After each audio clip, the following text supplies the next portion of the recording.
지난주에 이어서 계속해서 시편 139편을 나누고자 합니다. 네. 처음에는 주께서 나를 아시나이다. 그리고 지난주에는 나를 붙드시리이다. 의 말씀이었죠. 하나님께서 우리를 아심에 대해서 이야기했다면 또한 그 다음에는 우리를 붙잡아 주시는 그 하나님의 모습을 이야기했습니다. 그리고 이제는 우리와 함께 하시는 그 하나님을 이야기하고 있는 것이죠. 오, 되게 많이 컸다. 안 보는 사이에 또 엄청 컸네요. 네. 아이, 이뻐라. 네, 원래 개혁주의는요, 네, 예배 시간에 이렇게 다른 이야기하면 절대로 안 됩니다. 네. 그래서 사실 들어오는 사람하고도 인사도 하면 안 되거든요. 예배 때는. 왜냐하면 하나님만 집중하는 시간이 예배이기 때문에. 네. 근데 너무 자유롭죠? 왜 그럴까요? 네. 하나님께서 너무나도 사랑하시는 이들이 왔는데, 네. 이렇게 반겨주는 거 하나님 그래도 봐주시지 않으실까요? 네. 그런 마음으로 서로를 사랑하는 마음으로 네, 이렇게 바라보고 있는 것입니다. 네. 혹시나 뭐 나중에 막 인사해주더니 이제 인사 안 해준다 막 그러면 안, 네. 원칙이 원래 절대로 인사하지 않게 되어 있습니다. 네, 예배 끝나고 인사하는 게 맞아요. 네. 아, 왜 이야기를 하고 있지? 네, 13절에 주께서 내 내장을 지으시며 나의 모태에서 나를 만드셨나이다 라고 말씀하고 있습니다. 하나님께서 우리를 만드셨음을 고백하고 있는 것이에요. 그리하여 14절에 내가 주께 감사함은 나를 지으심이 심히 기묘하심이라 주께서 하시는 일이 기이함을 내 영혼이 잘 아나이다. 하나님께서 우리를 너무나도 놀랍고 우리가 이해할 수조차 없을 정도로 굉장한 일들로 우리를 지으셨음이 우리에게 너무나도 큰 일임을 고백하고 있는 것입니다. 그리하여 15절에 내가 은밀한 데서 지음을 받고 땅의 깊은 곳에서 기이하게 지음을 받은데 나의 형체가 주의 앞에서 숨겨지지 못하나이다 라고 고백하고 있어요. 이 이야기가 무엇이냐면 사람이 어떻게 태어나나요? 엄마의 뱃속에서 약 10개월 정도의 그 기간 속에서 처음에는 막 눈에 보이지도 않았던 그 작은 존재가 점점점 커지면서 그리고 나서 태어나게 되는 것이죠. 하지만 다윗은 그 과정이 그냥 인간이라는 그 생물의 하나의 일련의 과정으로 보고 있는 것이 아니라 그 모든 과정이 하나님께서 나를 만들어 가시는 과정이다 라고 고백하고 있는 것입니다. 그래서 은밀한 데서 지음을 받고 땅의 깊은 곳에서 기이하게 지음을 받았다는 것은 바로 어머니의 뱃속이 너무나도 어둡고 그러니까 사람의 눈에 보이지 않는 그러한 장소에 있는 것처럼 은밀한 데서 우리는 비록 볼 수 없고 그 과정들에 대해서 이해는 할 수 없지만 하나님께서 그 모든 과정들을 이끌어 오셨기에 그러하게 나의 형체, 나의 모습이 어떠하든지 나의 시작이 어떠하든지 그 모든 것은 숨겨지지 아니하고 하나님께서 모두 다 알고 계신다 라고 고백하고 있는 것이죠. 그리하여 16절에 내 형질이 이루어지기 전에 주의 눈이 보셨으므로 나를 위하여 정한 날이 하루도 되기 전에 주의 책에 다 기록되었나이다. 하나님께서 우리의 모든 날들을 정하셨대요. 네. 그래서 우리의 시간이 시작되기도 전에 채 하루가 되기도 전에 이미 하나님의 책에 모두 다 기록되어져 있다라고 고백하고 있는 것입니다. 그러면 큰일 났죠? 어차피 하나님이 다 정해놓은 거니까 내가 아무리 열심히 막 발버둥 쳐도 어차피 그렇게 될 건데 맞나요? 아니에요. 이건 운명론이거든요. 네.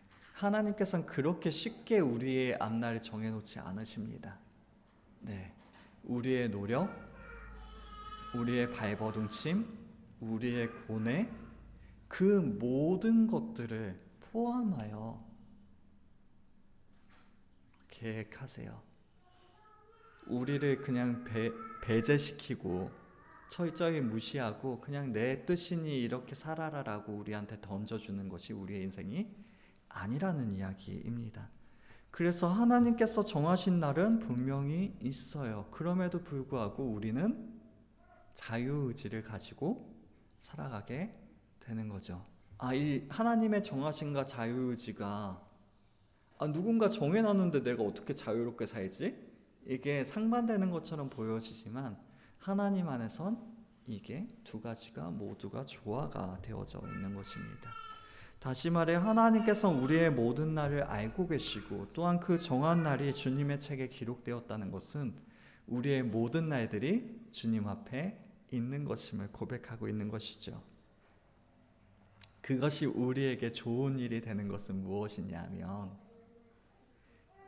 하나님께서 정하셨다면 어떻게 정하셨을까요? 이 녀석들 골탕 먹어봐라. 힘 좀 들어봐. 때로는 시련도 주세요. 네. 하지만 그 시련을 주시는 이유조차도 사랑하는 자녀들이 성장하기를 위해서 주는 것이겠죠. 즉 하나님의 그 정한 날과 그 계획은 우리에게 가장 좋은 것을 주시기 위한 일들입니다. 그래야 17절에 하나님이여 주의 생각이 내게 어찌 그리 보배로우신지요 그 수가 어찌 그리 많은지요. 주의 생각, 하나님의 그 계획이 나에겐 보배롭다.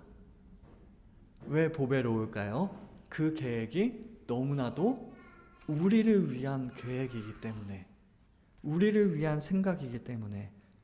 어떻게 해요? 하나님께서 우리를 만드셨기 때문에 우리에 대해 모든 걸 알고 계시죠. 속속들이 다 알고 계세요. 그러하기에 우리에게 무엇이 필요한지, 우리에게 무엇이 가장 좋은지, 막 그 부모가 자녀에게 뭐가 제일 좋을까 고민하는 것처럼 하나님께서 생각하고 계시고 그러한 일들을 우리를 향해 이루어 주시는 것이죠. 그러하기에 하나님의 계획과 하나님의 생각은 우리들에게 보배로운 일이다 라고 고백할 수밖에 없게 되는 것입니다. 또한 보배로울 뿐만 아니라 그 수가 어찌 그리 많은지요. 우리를 향한 계획이 한두 가지 계획이 아니라 엄청나게 많은 그 좋은 계획들을 가지고 계심을 고백하고 있는 것입니다. 그리하여 18절에 내가 세려고 할지라도 그 수가 모래보다 많도소이다.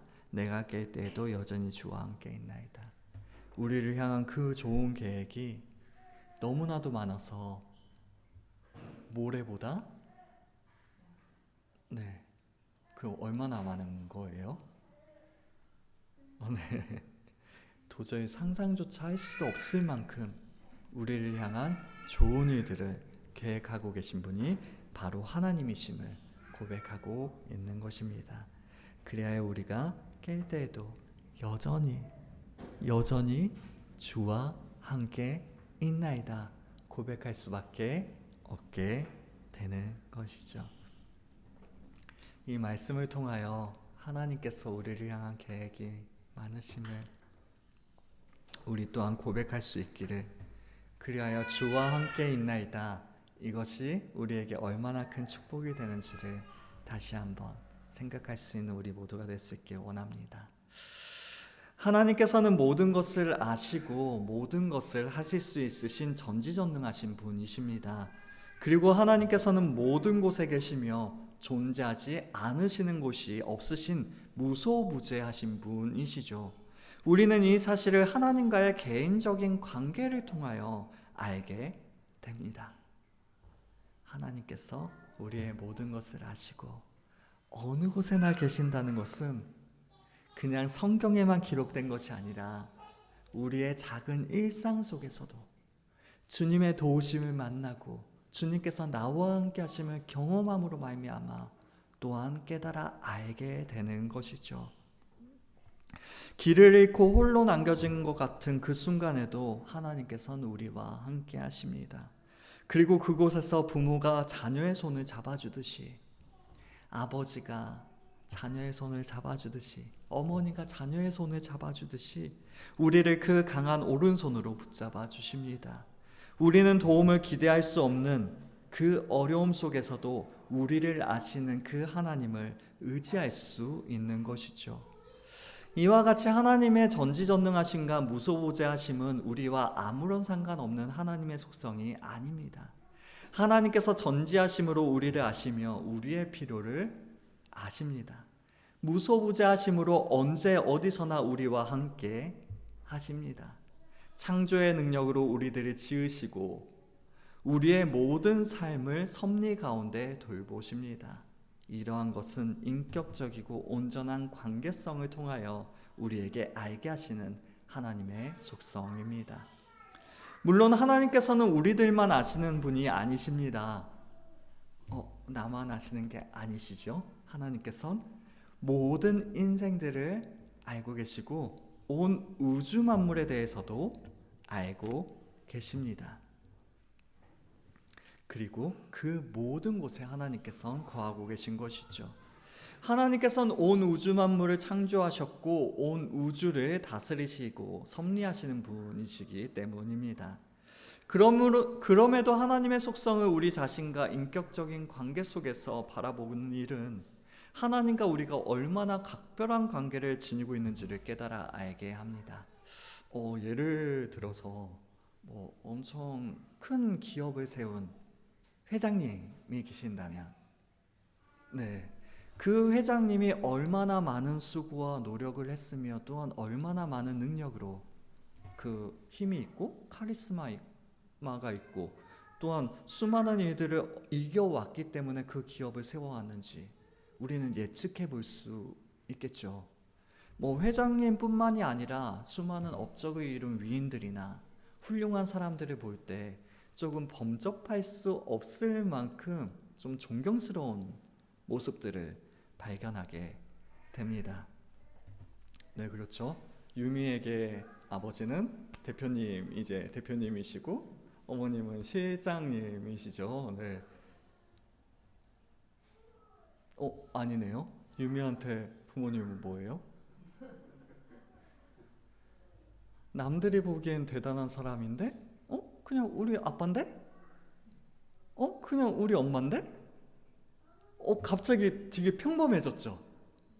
대단한 업적을 이룬 사람이었는데 그냥 엄마, 아빠라는 너무나도 평범한 이름으로 바뀌어지게 됩니다.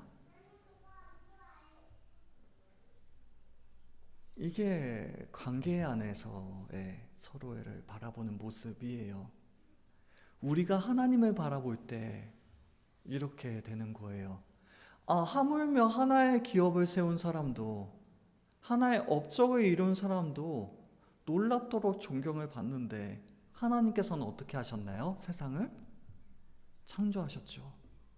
요즘에는 우스갯소리로 창조주 위에 건물주가 있다 이런 이야기를 할 정도로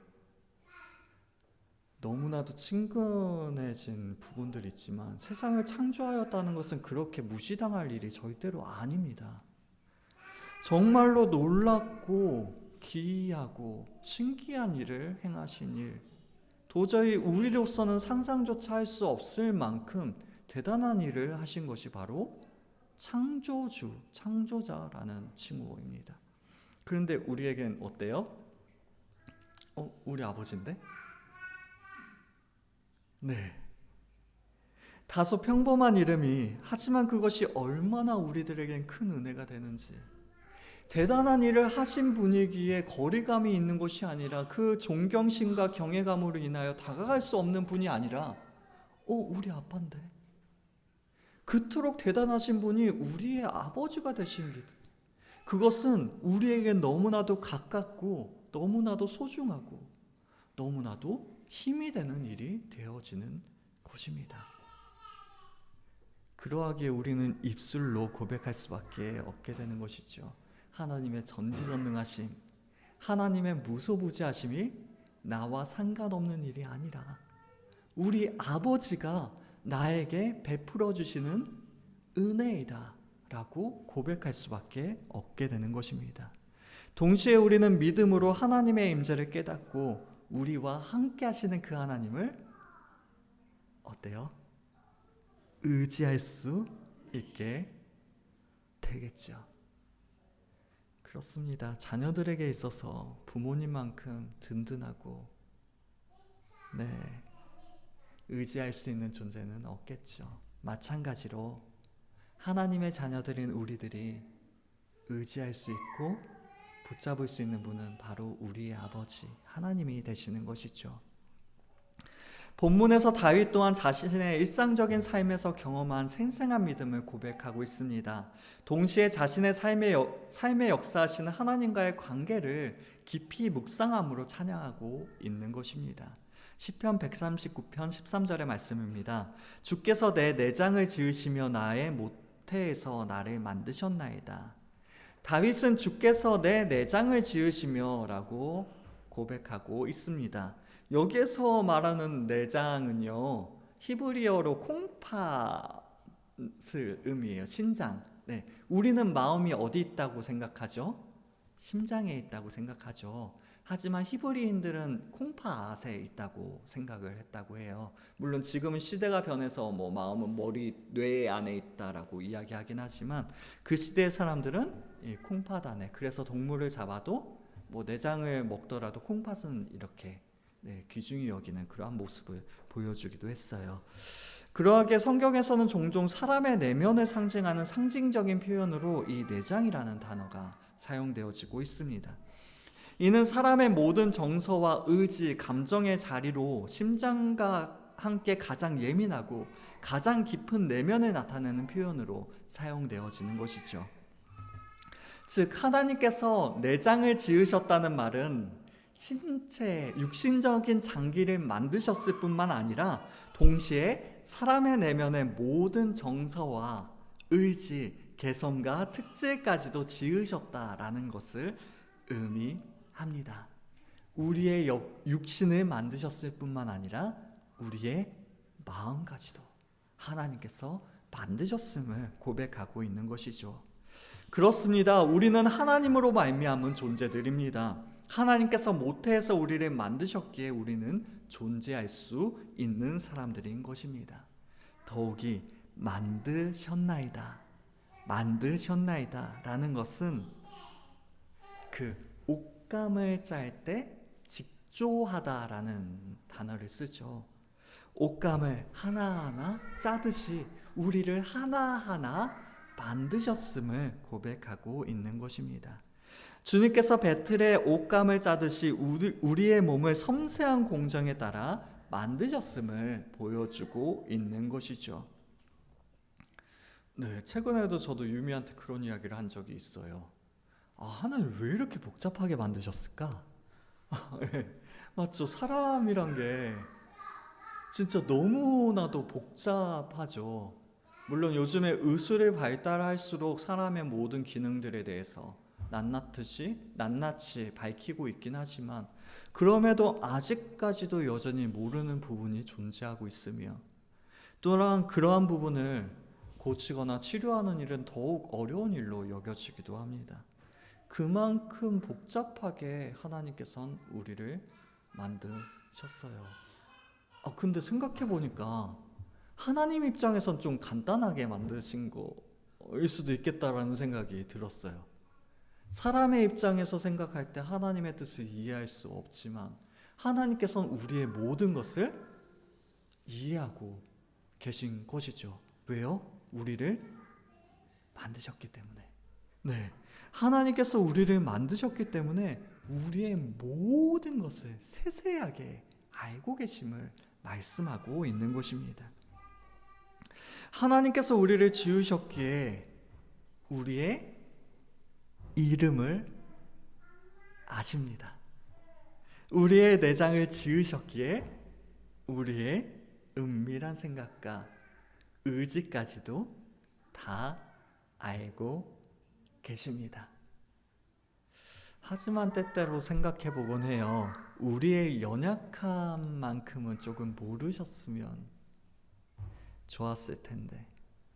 하지만 하나님께서 다 알고 계십니다.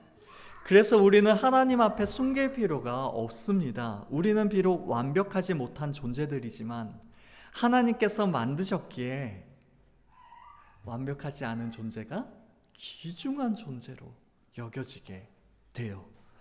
우리의 연약함을 아시고 능력으로 온전하게 하여 주시는 것입니다. 고린도후서 12장 9절의 말씀입니다. 나에게 이르시기를 내 은혜가 내게 족하도다. 이는 내 능력이 약한 데서 온전하여 짐이라 하신지라. 그러므로 도리어 크게 기뻐함으로 나의 여러 약한 것들에 대하여 자랑하리니 이는 그리스도의 능력이 내게 머물게 하려 함이라. 사도 바울은 뭐래요? 나의 약한 것들에 대하여 자랑하겠다라고 고백하고 있습니다. 왜요? 우리의 연약함 속에서 그리스도의 능력이 임하기 때문에. 우리의 연약함을 통해 주님의 능력을 경험할 수 있게 되는 것입니다. 연약한 우리들을 아버지의 뜻대로 사용하여 주시는 것이죠.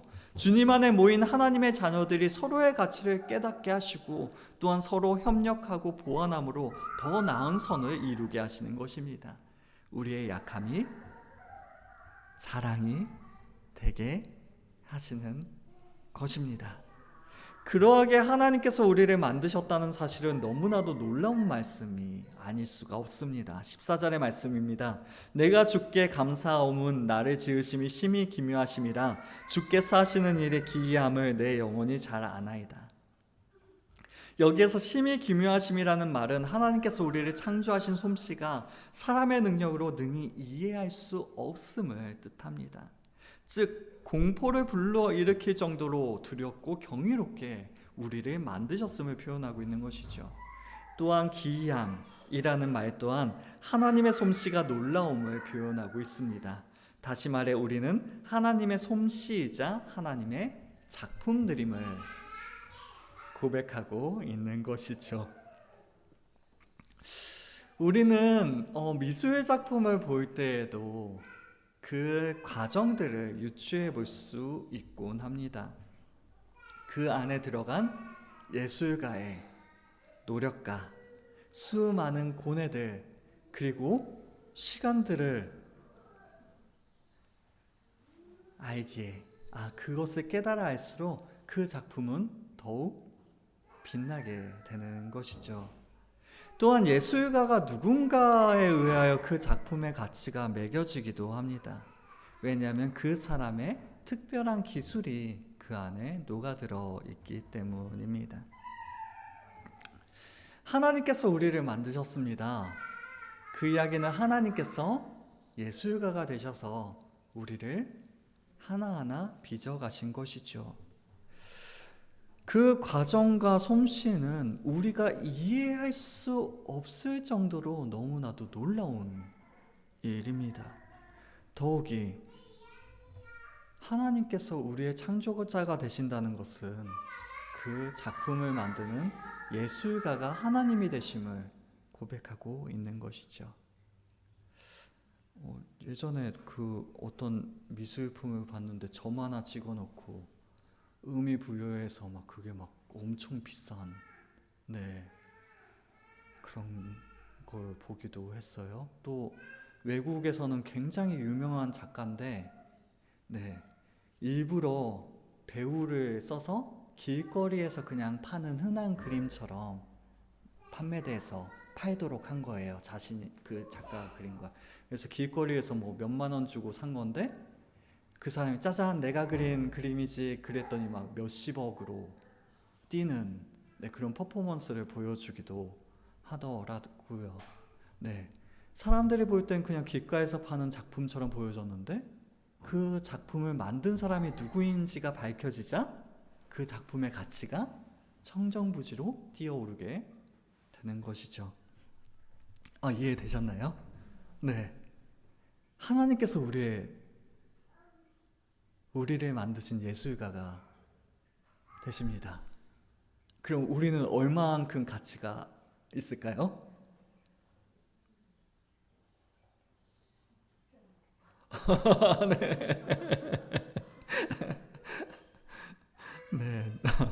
너무 비싸요. 얼마만큼 비싸냐면요, 세상을 다 준다 해도 하나님이 바꾸지 않으실 만큼 우리 비싸요. 심지어는요, 자기의 아들까지도 아까워하지 않을 만큼 우리는 정말로 비싸요. 우리 어때요? 네, 우리 서로 보면서 한번 이야기해 줄까요? 와, 잘 만들었다. 네. 우리들은 작품입니다. 비록 연약하고 부족한 모습이 있을지라도 하나님께서 우리를 만드셨기에 우리는 여전히 작품입니다. 이와 같이 하나님의 창조는 사람의 머리로는 도저히 이해할 수 없는 신비이며 비밀입니다. 사람의 육신과 영으로 지으신 그 절묘함을 생각할 때 하나님의 오묘한 섭리와 그 신비함은 도저히 헤아릴 수 없을 만큼 놀라운 일임을 고백하게 되는 것이죠. 그러하기에 창조주 하나님이 기이하시며 심히 기묘하시다고 고백하는 일은 그 어떠한 고백보다도 지혜롭고 현명한 고백이 아닐 수가 없습니다. 로마서 11장 33절의 말씀입니다. 깊도다 하나님의 지혜와 지식의 풍성하며 그의 판단은 헤아리지 못할 것이며 그의 길은 찾지 못할 것이로다. 하나님께서는 우리의 제한된 이성과 지혜로는 이해할 수 없는 무한하신 분이시며 깊고도 높은 지혜를 지니신 분이십니다. 그러므로 우리가 그분 앞에 취할 자세는 겸비함이며 그분에게 보여야 할 것은 바로 그분에 대한 전적인 신뢰, 곧 믿음이 되어야 하는 것이죠. 즉 우리는 비록 기이하며 심히 기묘하신 하나님의 섭리와 능력에 대하여 다 이해할 수는 없을지라도 믿음으로 나아가야 하는 것입니다. 성경이 우리에게 증거하고 있기에 우리는 이것을 하나님께서 하신 일로 믿음으로 고백해야 하는 것입니다. 그러므로 우리는 다 이해할 순 없을지라도 하나님 앞으로 한 걸음 한 걸음씩 나아갈 수 있길 원합니다. 하나님께서 우리를 지으심이 심히 기묘하신 역사임을 믿고 확신하는 성도들이 됩시다. 하나님께서 우리의 모든 것을 아시기에 또한 우리의 연약함 속에 능력을 이루실 것을 바라봅시다. 주님께서는 이토록 연약한 우리들을 작품이라고 불러주십니다. 이 사실을 기억하심으로 주님께 진정한 감사를 올려드릴 수 있는 우리 모두가 될 수 있길 원합니다. 진짜 놀라운 사실은요, 성경에는 너 자신을 사랑하라 라는 말씀이 단 한마디도 없어요. 네. 근데 세상은 계속해서 우리한테 이야기하죠. 자기 자신을 사랑하라고. 그러면 우리는 어떻게 해야 할까요? 우리 자신을 미워해야 될까요? 아니요. 하나님께서 우리를 사랑하시기에 우리는 우리 자신을 사랑해야 합니다. 하나님께서 소중하게 여기시는 것을 우리가 미워하면 안 되잖아요. 거기 안엔 우리 자신도 포함되어져 있는 것이죠. 그럼 세상이랑 똑같네요. 세상도 너 자신을 사랑하라라고 이야기하는데 아니요. 우리는 출발점 자체가 다릅니다. 우리가 우리 자신을 사랑할 수 있는 것은 내가 부자기 때문에 혹은 내가 훌륭한 인품을 지녔고 내가 수많은 업적들을 이루었기 때문에 나 자신을 사랑할 수 있는 것이 아니라 하나님께서 나를 사랑하시기에 우리는 우리 자신을 사랑해야 하는 것입니다. 내가 누추하게 여겨지시나요? 네, 우리는 작품입니다. 내가 아무것도 아닌 것처럼 여겨지시나요? 아니요. 하나님의 그 놀라운 모든 기술들이 총동원된 우리는 너무나도 소중한 보배들입니다. 그 사실을 기억하시고 주님 안에서 소중한 존재로 우리 자신을 여길 수 있는 우리 모두가 될 수 있길 원합니다. 이처럼 우리들은 하나님께서 우리를 창조하심을 고백할 때 감사와 감탄을 표현하지 않을 수 없습니다. 그리고 하나님께서 만드셨다는 사실은 우리를 하나님과의 더욱 특별한 관계로 이끌어가게 됩니다. 15절의 말씀입니다. 내가 은밀한 데서 지음을 받고 땅의 깊은 곳에서 기이하게 지음을 받은 때에 나의 형체가 주의 앞에 숨겨지지 못하였나이다. 다윗은 모태를 은밀한데, 어머니의 뱃속을 은밀한데 땅의 깊은 곳이라는 독창적인 공간으로 묘사하고 있습니다. 모태는 은밀한 데와 같이 완전히 은폐된 곳입니다. 땅의 깊은 곳과 같이 완전한 어두운 가운데 있는 것이죠. 주님께서는 마치 예술가는 어디에서 창작할 때 가장 잘하나요? 혼자만의 공간. 사람마다 차이는 있겠지만 일반적으로 혼자만의 공간, 조금은 어둡고 조금은 집중할 수 있는 그 밀폐된 공간에서 창작을 하듯이 하나님께서는 우리를 어머니의 뱃속이라는 그 밀폐되고 어두운 공간 안에서 우리를 만들어 가셨다라고 고백하고 있는 것이죠. 빛도 완전히 차단된 모태의 공간에서 그냥 적당한 작품을 아니요, 최고의 작품을 만드신 것입니다. 그리고 우리는 그곳에서 기이하게 지음을 받았습니다. 한 올 한 올 수를 놓듯이 매우 섬세하고 조심스럽게 우리들의 모든 부분을 하나하나 만들어 가셨던 것입니다. 섬세한 손길로 우리를 만드셨기에 하나님께서는 우리를 절대적으로 아실 수밖에 없습니다. 그것은 우리와 매우 특별한 사랑의 관계를 맺고 계심을 의미합니다. 사랑하지 않았다면 그렇게 섬세하게 세세하게 만들어가지 않았을 거예요. 하나님께서 우리의 모든 것을 아신다는 것은 우리를 그토록 사랑하고 계심을 나타내 보여주는 것이죠.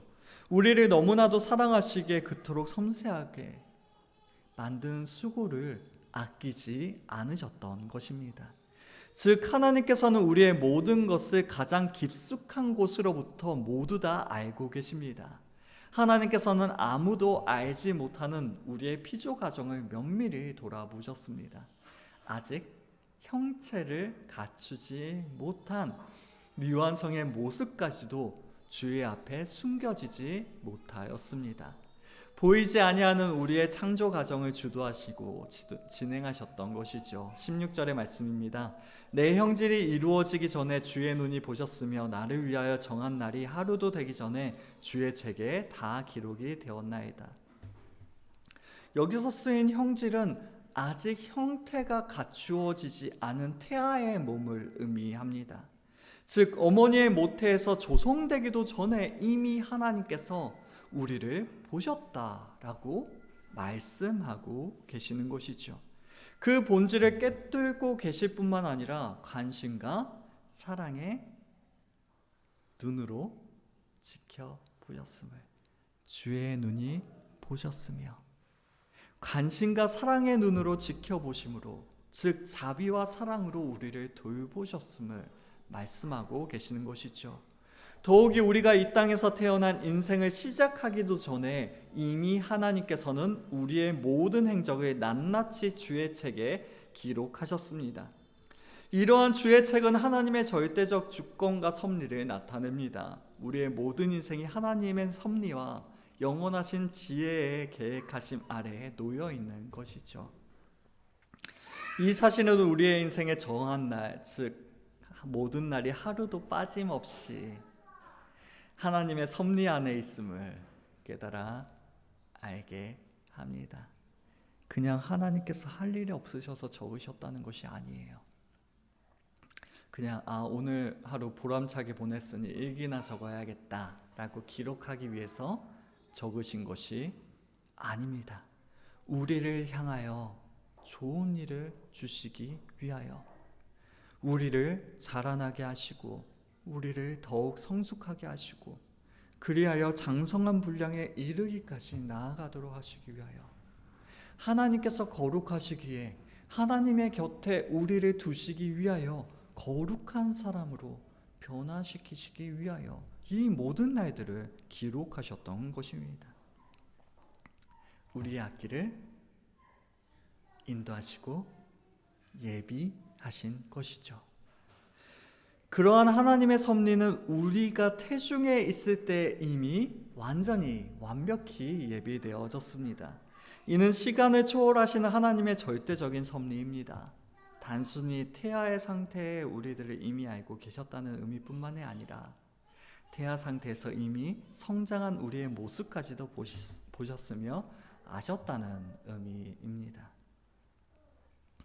우리가 자녀를 기를 때 이 부분이 가장 어려운 것 같아요. 우리가 나중을 좀 알 수 있다면, 그렇다면 아이에게 가장 필요한 것들을 미리 해줄 수 있을 텐데, 하나님께서는 어떻게 하신다고요? 이미 알고 계세요. 그래서 우리들에게 의미가 없는 시간은 없습니다. 심지어 버려지는 시간 또한 없어요. 네, 우리가 직장에 취업을 할 때 면접을 보면서 이력서를 보죠. 그때 가장 중요한 건 비어있는 시간이 없어야 하는 것이라고 합니다. 끊임없이 예를 들어서 내가 직장을 쉬었더라도 자기 개발을 위하여 얼마나 투자를 하고 있는지가 이 안에 들어가야 한다고 해요. 하지만 하나님 안에서는 의미 없는 시간이 없습니다. 때때로는 쉬셔도 괜찮아요. 그게 굉장히 큰 두려움인데 괜찮습니다.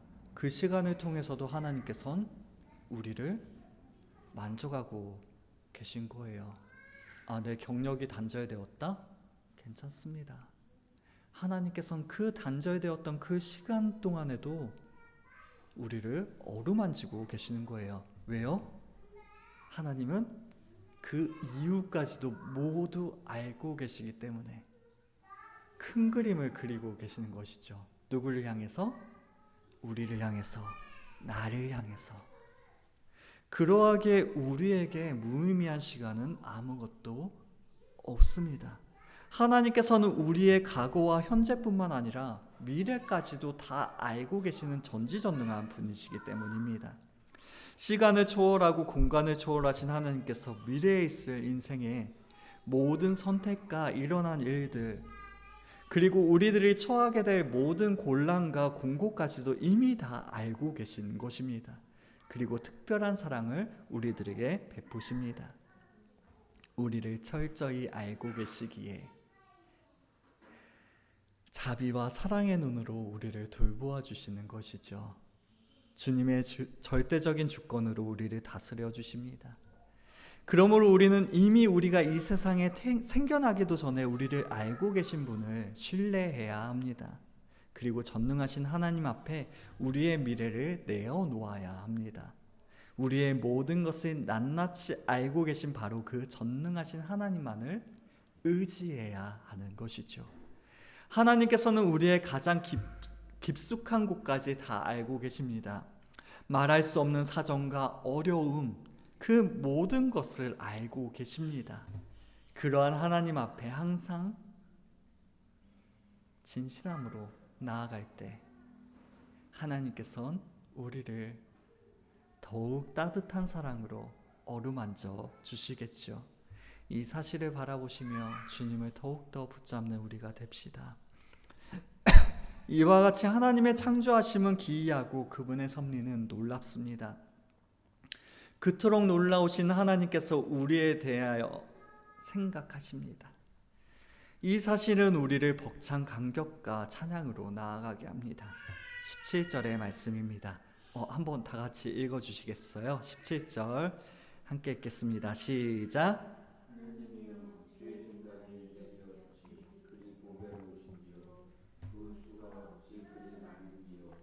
네, 아멘. 여기에서 주의 생각은 의도, 목적 등을 의미하는 단어입니다.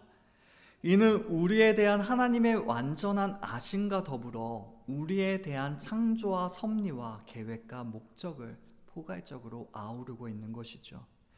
하나님은 우리가 이 세상에 나오기도 전에 이미 우리를 아셨고 심히 기묘한 섭리로 우리를 만드셨습니다. 우리의 먼 미래의 일까지도 이미 주의 책에 다 기록하신 하나님의 놀라우신 사랑과 그 관심을, 또한 세심하고 세밀한 배려와 사랑이 바로 우리를 향한 주님의 생각인 것이죠. 이 사실을 깨닫게 되었을 때 우리는 감격하지 않을 수 없게 됩니다. 얼마나 은혜로운 것이며 얼마나 자비로운 것인지 우리는 하나님의 생각이 너무나도 소중한 귀중한 보배라고 힘줘 고백할 수밖에 없는 것입니다. 그 은혜와 사랑을 찬양하지 않을 수 없습니다. 또한 우리에게 베풀어 주시는 하나님의 은혜는 너무나도 크고 놀라운 것입니다. 마지막으로 18절의 말씀입니다. 내가 세려고 할지라도 그 수가 모래보다 많도소이다. 내가 깰 때에도 여전히 주와 함께 있나이다. 우리를 향한 하나님의 생각들을 센다면 그것은 모래보다 더 많을 것입니다. 그 생각이 너무나도 광대하여 이루 헤아릴 수조차 없는 것입니다. 하나님의 생각이 많으심을 반복하여 강조하는 것은 바로 우리에 대한 하나님의 사랑이 많음을, 그 사랑이 무한함을 반증하는 일입니다. 우리도 사랑하는 사람이 생기면 그러하죠. 그 사람에 대해서 끊임없이 생각합니다. 왜요? 사랑하니까. 다른 이유가 없습니다. 사랑하니까. 근데 그 사랑하는 마음이 막 너무 커요. 그럼 어떻게 될까요? 시도 때도 없이 생각합니다. 심지어는 나 자신을 생각하는 것보다 그 사랑하는 사람을 더 많이 생각하게 되는 것이죠. 맛있는 거 먹으면 어때요? 그 사람을 같이 먹으면 좋을 텐데. 네. 저한테 이제 연우죠? 우리 짝꿍이었다가 이제 연우랑 같이 먹으면 좋을 텐데. 연우가 빨리 커서 같이 먹으면 좋겠다. 네. 좋은 일을 하면요. 같이 하면 좋겠다. 그 사람이 이 일을 하면 얼마나 즐거워할까. 하나님께서는 우리를 향해 그렇게 생각하고 계신 거예요. 우리를 너무나도 사랑하시기 때문에 계속해서 우리를 향해 생각하고 계획을 세우고 계신 것이죠. 이 세상에서 과연 누가 우리를 이렇게 지대한 관심으로 사랑할 수 있겠습니까? 부모라 해도, 사랑하는 사람이라 해도 이러한 관심과 사랑을 변함없이 쏟아놓는 일은 정말로 어려울 것입니다. 오늘날 보여지는 사람의 모습을 보십시오. 시대가 변하고 환경이 변하면서 사람의 마음도 변질되고 있습니다. 가장 진실해야 하는 사랑조차 무너져 내리고 있는 것이 바로 지금의 시대입니다. 그렇게 군중 속의 고독, 아시죠? 수많은 사람들 속에서도 여전히 고독함을 느끼는 일들이, 우리는 끝없이 외로워하고 삶에 대한 공허함을 느끼며 무언가 채워지지 않는 답답한 부분으로 인해 고통하며 신음하는 인생을 살아가는 것이 현실이 되어졌습니다. 하지만 우리에게는 이미 우리가 만들어지기 이전에 아시고 사랑하시며 끊임없는 관심을 쏟아부으시는 분이 계십니다. 그분은 우리 하나님 아버지이십니다. 하나님께서는 우리가 형체를 가지기도 이전에 우리를 사랑하셨습니다. 이는 우리에게 어떠한 조건이 있기에 사랑하셨다는 것이 아닙니다. 우리가 형체도 없을 때 우리를 사랑하셨다는 것은 우리에게 아무것도 없을 때 이미 우리를 사랑하셨다는 것입니다. 심지어는 우리가 사랑할 만한 모습조차 없었을 때 우리를 사랑하셨던 것이죠.